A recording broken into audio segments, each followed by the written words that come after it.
अभी चश्मा की बात हो रही है।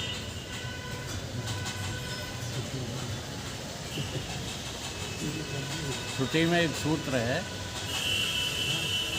दृष्टा की दृष्टि का कभी लोप नहीं होता। तो तुम्हारी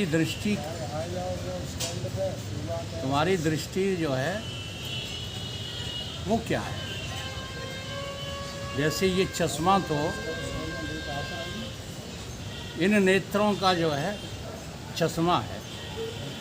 अब तुम्हारे नेत्र जो है वो किसका चश्मा है?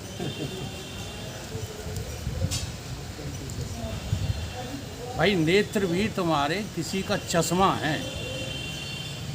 किसके हैं? अब यहाँ पर ध्यान देना है जो मैंने पहले सूत्र बोला है। जी हाँ, दृष्टा की दृष्टि का कभी लोप नहीं होता। मन भी किसी का चश्मा है। मन किसका चश्मा है? चलो ठीक है, स्वीकार करते हैं। बुद्धि किसका चश्मा है?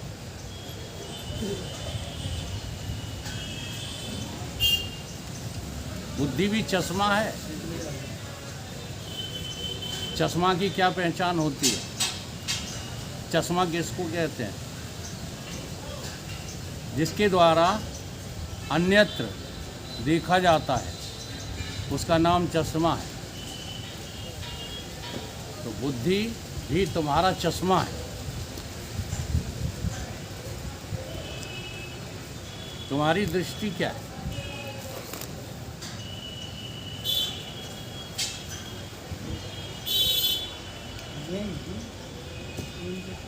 वही तो मैं पकड़ में आती है क्या? वो मैं कौन हूँ? मैं जीव हूँ कि ईश्वर हूँ?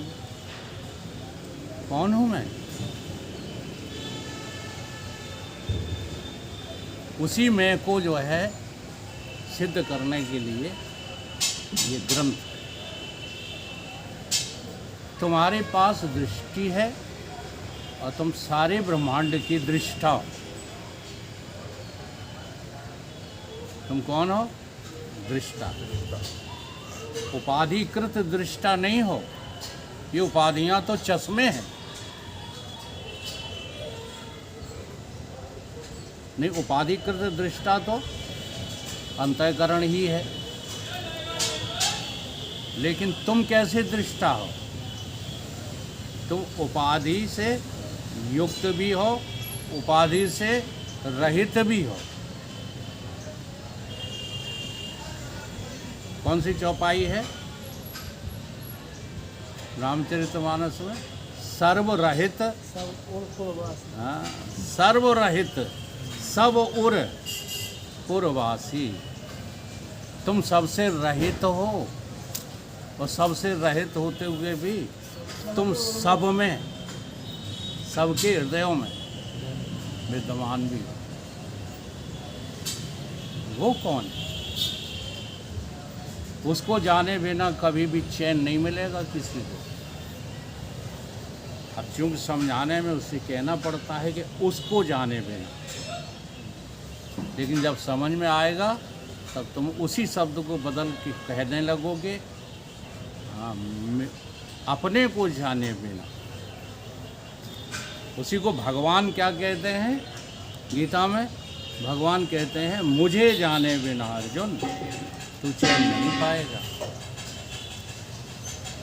मैं ही सारे ब्रह्मांड का जो है सर्व करता धरता हूँ, करता हूँ, भोगता हूँ।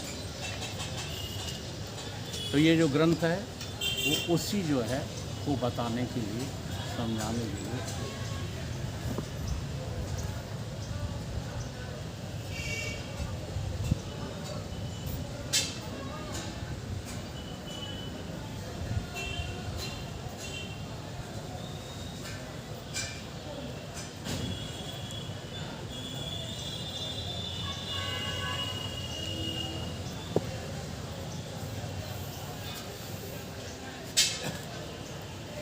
ओम जगदाधार